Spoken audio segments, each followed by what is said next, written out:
যেখানে বর্ষাকালের ভেজা জমিতে চাষে দ্বিধায় থাকেন অনেকেই, সেখানেই মালচিং পদ্ধতি ব্যবহার করে সফলতার গল্প লিখছেন মৌলভীবাজারের জুড়ী উপজেলার জায়ফরনগরের কৃষক আব্দুল মতিন।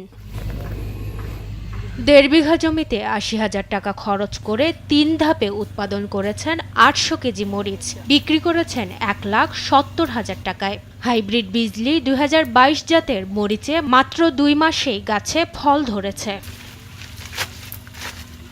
এই মুহূর্তে মরিচের মৌসুম না হয় বাজারে চাহিদাও বেশি, দামও ভালো। আগামী ৪ থেকে ৫ মাস পর্যন্ত মরিচ বিক্রি করতে পারবেন বলে আশাবাদী এই পরিশ্রমী কৃষক। সবাই শীতকালে মরিচ চাষ করে, আমি গ্রীষ্মকালে মালচিং দিয়ে মরিচ চাষ করেছি। ১.৫ বিঘাতে আমার খরচ হয়েছে এই পর্যন্ত প্রায় ৮০,০০০ টাকার মতন। আর এখন পর্যন্ত আমি ৮০০ কেজি মতন মরিচ বিক্রি করেছি। প্রতিটি গাছ থেকে পাওয়া যাচ্ছে ১ থেকে ২ কেজি মরিচ।